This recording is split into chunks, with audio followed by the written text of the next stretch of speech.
to Just Another Stitch. For those who don't know me, my name is Connie, and if you're new to my channel, I'd like to welcome you. And if you are new, let me know in the comments down below. Let me know how you found out about my channel, and let me know a little bit about yourself so I can start to get to know you better. So today's video, we're going to talk all about knitting needles. And this video is part of my beginner knit series. And I will have the link for that playlist in the description box for those of y'all wanting to learn how to knit. We're going to talk everything beginner in this series. And if there's something I don't cover, you can request for me to cover it, and I'll do my best to provide that for you. All right. Very first thing, as a beginner, it is recommended that you start off with bamboo knitting needles. And this is a short circular knitting needle here. But the reason I'm showing it at this moment is to show you what bamboo looks like, just in case you don't know. And the perk to bamboo as a beginner is when you have your stitches on your needle, they're not as prone to slip off. And you do not want that oopsie, because when that stitch drops, if you can't catch it immediately, it just keeps unraveling down. And fixing mistakes in knitting is no fun. And I will get more into that in this series, ways to prevent dropped stitches. But a lot of that just comes with experience. The more experience you get, the better you get at preventing them. So expect it as a newbie. But that's why bamboo is recommended. And I've also heard plastic is too. I've never used plastic knitting needles, so I can't talk from experience. Another type of knitting needle is aluminum, and it's not as friendly for beginners. I actually did learn how to knit on aluminum knitting needles. I had some of those big long ones, and that's what I learned how to do the knit and purl stitch on. But after I learned my stitches, I did invest in bamboo. But the perk to aluminum is you typically can knit faster, but you're more prone to drop stitches because these needles are more slick. And it'll just go, oops. But bamboo is your friend as a beginner. Another thing, and trust me, I learned this from experience. Do not go cheap with knitting needles, especially if you're serious about learning to knit and you plan to knit long term. But even still, I don't recommend going too cheap. Whenever I first learned how to knit, I bought the absolute cheapest knitting needles. Big mistake. Huge. Because, okay, you see how this is a cord on your circular knitting needle? And the type that I got was more like a tubing, a plastic tubing. And where it connects to the knitting needle, it started splitting on me with a project on them. Luckily, I was able to get it transferred before it became a total disaster. But that is why you don't want to go too cheap with knitting needles, because they can split. Now, from my research, the two brands that are recommended the most, but they're pricier, is the Chigu, which I think I'm pronouncing that correctly. And this is Chigo here. And also Addie. Sorry, Addie. I think I'm saying that right too. But like I said, they are pricier. Now, the more affordable quality knitting needles is Knit Picks, which is what I mostly have. And Knitter's Pride is another one.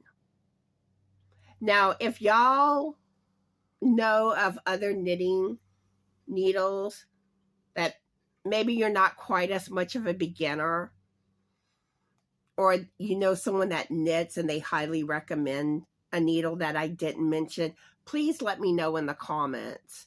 That way other people might read the comments and learn of another knitting needle they can try. But I'm trying to speak more from my own experience. Okay, so now we're going to get more into the actual needles.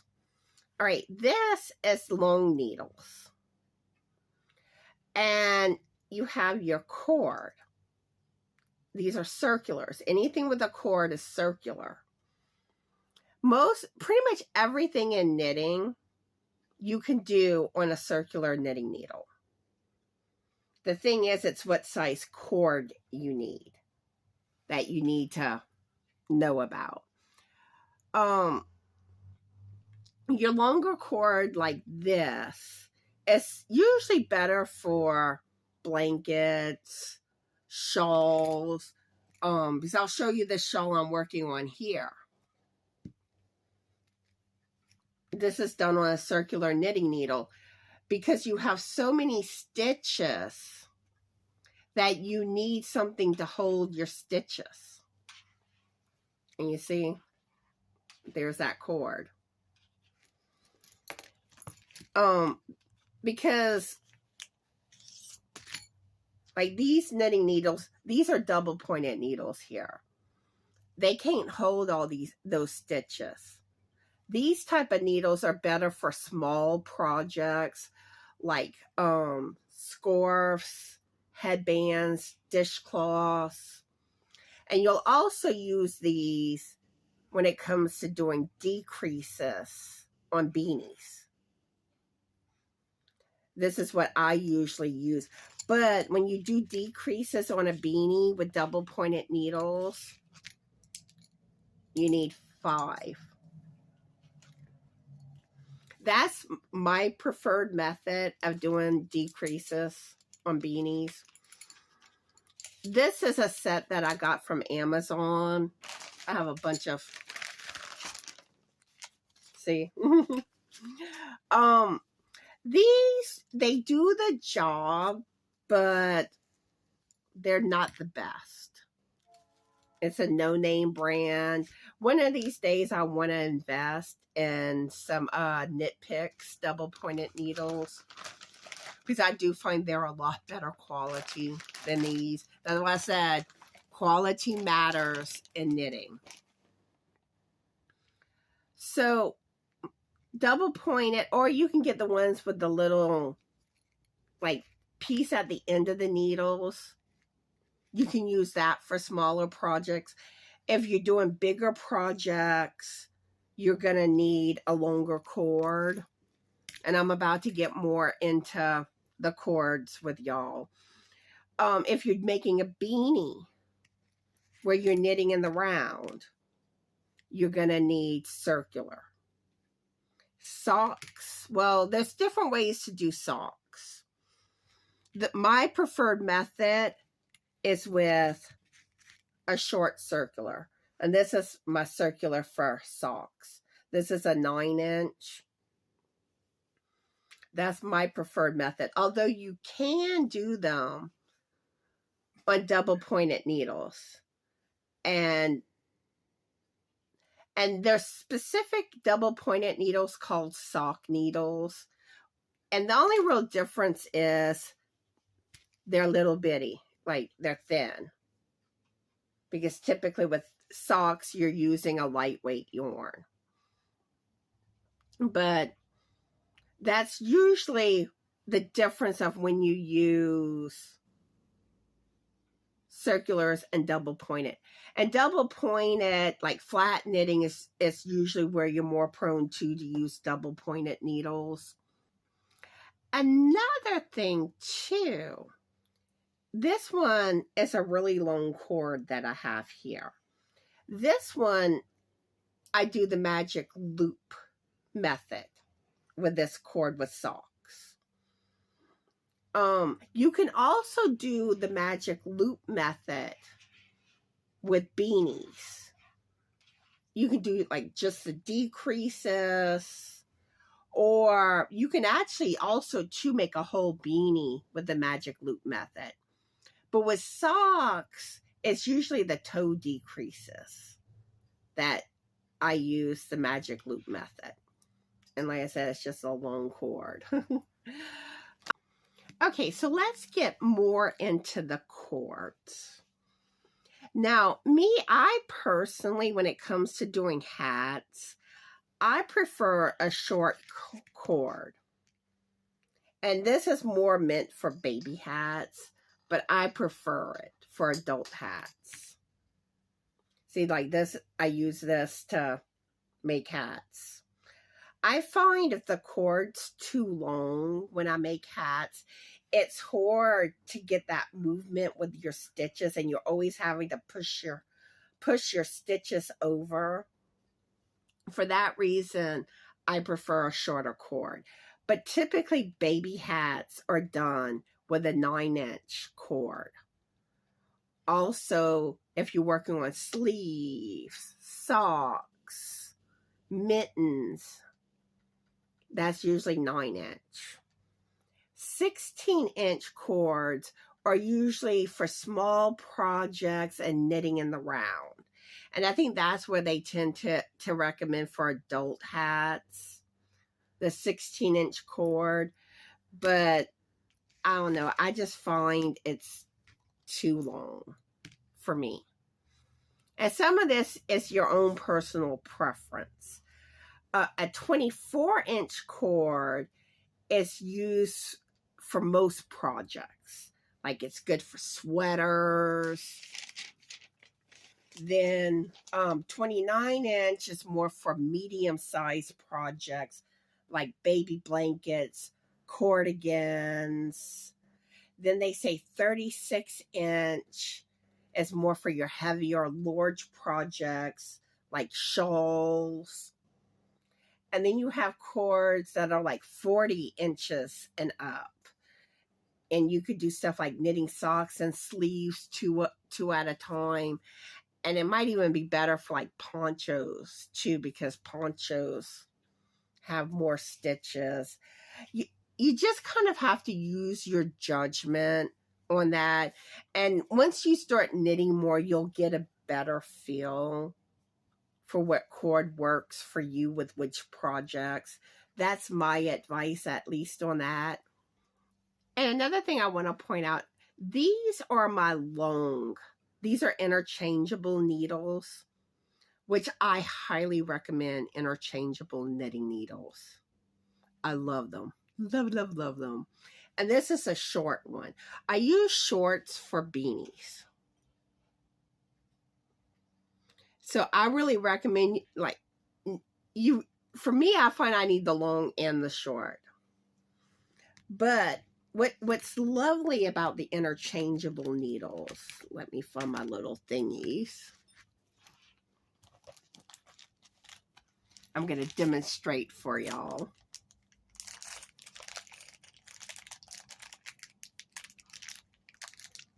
Okay. All right.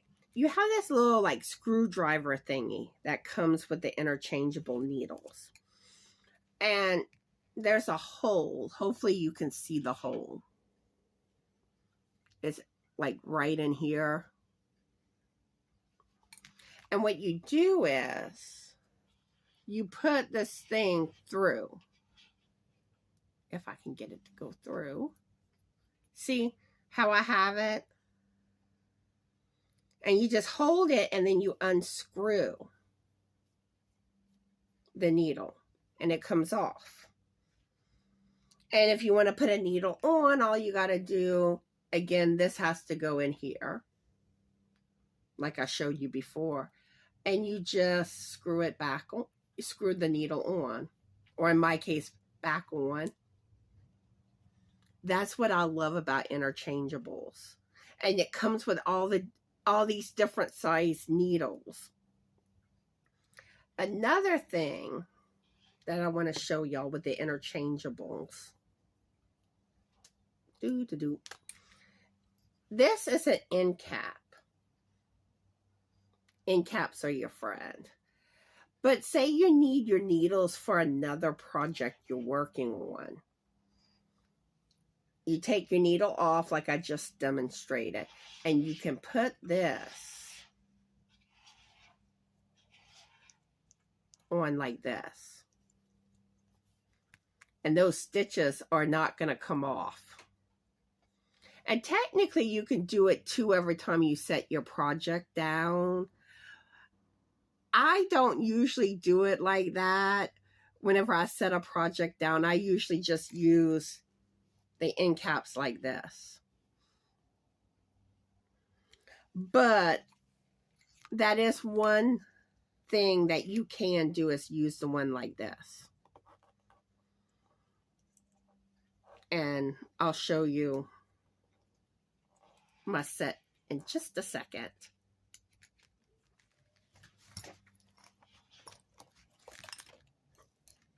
See, this is my longs, and I just put it in a case.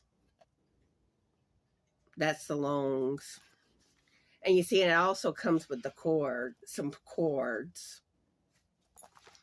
And not everything is in its proper place.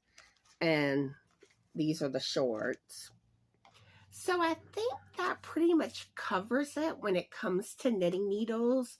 And if you do have any questions, feel free to either ask in the comments section, or you can email me at justanotherstitch2020@gmail.com, and I'd be more than happy to answer your needle questions. So I hope y'all are all having a fabulous yarny day. Be the light, and always remember to be the best sparkly you that you can be, and be cool and be kind. Bye, y'all.